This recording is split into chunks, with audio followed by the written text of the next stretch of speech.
Media మిత్రులకి, media యాజమాన్యానికి నేను ప్రత్యేకించి ధన్యవాదాలు తెలియజేసుకుంటున్నాను. నా పేరు మాజీ ఆమ్ ఆద్మీ పార్టీ జిల్లా సీనియర్ నాయకుడిని. ఈరోజు నా డిమాండ్ ఏమిటంటే, నందమూరి తారక రామారావు, స్వర్గీయ నందమూరి తారక రామారావు గారికి భారత రత్న ఇవ్వాలనే దాని మీద నేను మాట్లాడుతున్నాను.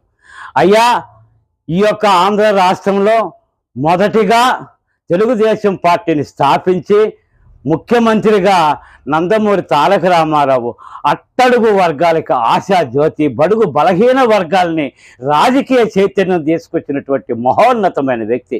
అదేవిధంగా తెలుగు జాతి ఔన్నత్యాన్ని దశ దిశలా వ్యాపింపజేసినటువంటి ధీరోదాత్తుడు నందమూరి తారక రామారావు. అదేవిధంగా తెలుగుదేశం పార్టీ ఉమ్మడి ఆంధ్రప్రదేశ్లో రాష్ట్రంలో అధికారంలోకి వచ్చినప్పుడు ముఖ్యమంత్రిగా మన నందమూరి తారక రామారావు గారు ఉన్నప్పుడు రాష్ట్రంలో మహిళలకు ఆస్తిలో సమాన హక్కు కావాలనేది అసెంబ్లీలో బిల్లు పెట్టి పాస్ చేసి ఈ రెండు రాష్ట్రాల్లో కూడా మహిళలకి ఆస్తిలో సమాన హక్కును కల్పించినటువంటి ఒక గొప్ప నాయకుడు నందమూరి తారక రామారావు ఆయన. అందువల్ల మేము కోరుకునేది ఏంటంటే, బీసీల తరఫున ఈ భారతరత్న గత ప్రభుత్వంలో ముఖ్యమంత్రి గారు కూడా కేంద్రానికి ఒక లేఖ పెట్టారండి. ఎందుకంటే నందమూరి తారక రామారావుకి భారతరత్న ఇవ్వాలనే ప్రపోజల్ పెట్టినా అది ఎంతవరకు అంటే తూతూ మంత్రం, తూటాకు మంత్రం, తుమ్మాకు మంత్రం అని పాత రోజుల్లో పెద్దవాళ్ళు చెప్తారు. అంటే ఈ యొక్క తెలుగువారి యొక్క అభిమానాన్ని చూరగొనటానికే కానీ దాని మీద ఇంట్రెస్ట్ అనేది లేదు. మేము ఇప్పుడు ఎందుకు చెప్తున్నామంటే, ఈరోజు ఎన్డీఏ కూటమిలో అతి బలమైన పార్టీగా మన ఆంధ్రప్రదేశ్లో కూటమిగా ఉన్నటువంటి తెలుగుదేశం, జనసేన పార్టీ, అదేవిధంగా బీజేపీ పార్టీ, వీళ్ళు ముగ్గురు కూడా పార్లమెంటులో 21 మంది పార్లమెంటు సభ్యులు ఉన్నారండి. అక్కడ కేంద్రంలో ఈ యొక్క ప్రభుత్వానికి మంచి పట్టు ఉంది. ఈ పట్టులో పురంధరేశ్వరి గారు పార్లమెంటు మెంబర్గా ఉన్నారు. ఆమెకు కేంద్రంలో ఒక మంచి గౌరవం ఉంది. అదేవిధంగా డిప్యూటీ సీఎంగా ఉన్నటువంటి పవన్ కళ్యాణ్ గారికి కేంద్రంలో ఒక పట్టు ఉంది. అదేవిధంగా చంద్రబాబు నాయుడు, ఈ ముగ్గురు పార్లమెంటు సభ్యులు పార్లమెంట్లో మళ్ళీ దీన్ని లేవనెత్తి ఈ ప్రభుత్వానికే ఈ యొక్క భారత రత్న ఇప్పించే అర్హత కూడా ఈ ప్రభుత్వానికే రావాలనేది నేను కోరుకుంటున్నాను. అయ్యా, నేను కోరుకోవటంలో అసలు ఏంది, ఈ వ్యక్తి ఏంది భారతరత్న గురించి అడుగుతున్నారంటే, గతంలో తెలుగుదేశం పార్టీ అధికారంలోకి ఉన్నప్పుడు నందమూరి తారక రామారావు గారు, నేను అప్పుడేనండి యనమల రామకృష్ణుడు ఆధ్వర్యంలో తెలుగుదేశం పార్టీలో నేను చేరినప్పుడు యనమల రామకృష్ణుడు ఒకటే చెప్పాడు, నాగేశ్వరరావు నెల్లూరులో శాసనసభ్యుడు టౌన్గా తాళపాక రమేష్ రెడ్డి ఉన్నారు, నువ్వు ఆయనకు అనుకూలంగా ఉంటే ఏదన్నా సమస్యలప్పుడు నేను ఫోన్ చేసి చెప్తాను, నీకు సంబంధించిన వాళ్ళకి అన్యాయం జరిగితే ఆయన పనులు చేస్తానన్నాడు. అప్పుడు తాళపాక రమేష్ రెడ్డి గారంటే ఏందో అందరికీ రాష్ట్ర ప్రజలకు తెలుసు. నందమూరి వారి కుటుంబంలో కుటుంబ సభ్యుల కంటే కూడా ఈయనకు ఒక గౌరవం ఉండింది. ఎందుకంటే బసవ తారకం గారు ఉన్నప్పటి నుంచి కూడా వాళ్ళ కుటుంబంలో దగ్గర వ్యక్తిగా ఉన్నాడు.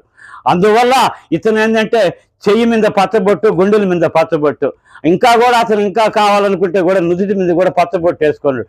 అప్పట్లో మేము బీసీలుగా నెల్లూరులో ఒక శక్తిగా ఉన్నామండి. మేము పార్టీకి దగ్గరగా ఉన్న టైంలో నెల్లూరులో ఆనాడు మన నందమూరి తారక రామారావు కొన్ని పరిస్థితుల దృష్ట్యా లక్ష్మీ పార్వతి గారిని వివాహం చేసుకోవటం జరిగినప్పట్లో ఆమె మంచి పవర్ఫుల్గా ఎన్టీ రామారావు సతీమణిగా ఉంది. అప్పట్లో నెల్లూరు జిల్లాలో 10-11 నియోజకవర్గాల్లో ఎమ్మెల్యేలు అయితేనేమి, సెంట్రల్ బ్యాంక్ చైర్మన్లు, వీళ్ళంతా కూడా ఆమె కాళ్ళ మీద పడి పదవులు తెచ్చుకున్నా కూడా అప్పట్లో ఇదే తాళపాక రమేష్ రెడ్డి గారు లక్ష్మీ పార్వతిని గురించి కొన్ని విమర్శలు చేస్తూ ఉన్నాడు.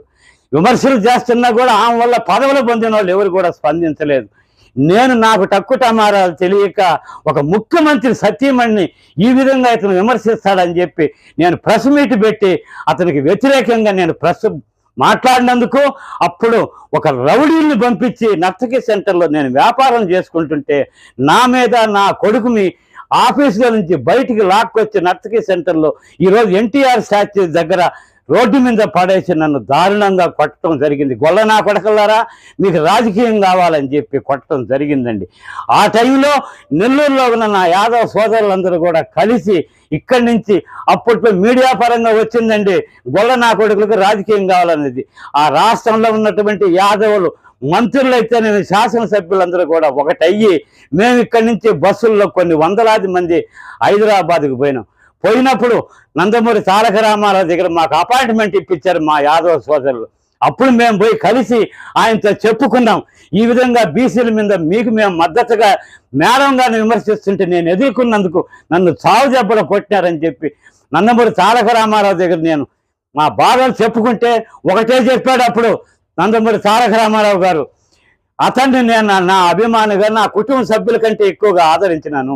అతన్ని రాజకీయంగా మున్సిపల్ చైర్మన్ నుంచి ఈరోజు ఎమ్మెల్యేగా కూడా నేను ఎదిగిస్తే బీసీల మీద దాడులు చేయటమా, ఇది ఎంతవరకు కూడా నేను సహించను, చట్టపరమైన చర్యలు తీసుకుంటానని చెప్పి ఆనాడు అదే శాసనసభ్యుడిని 3 నెలల పార్టీ నుంచి సస్పెండ్ చేయటం జరిగింది.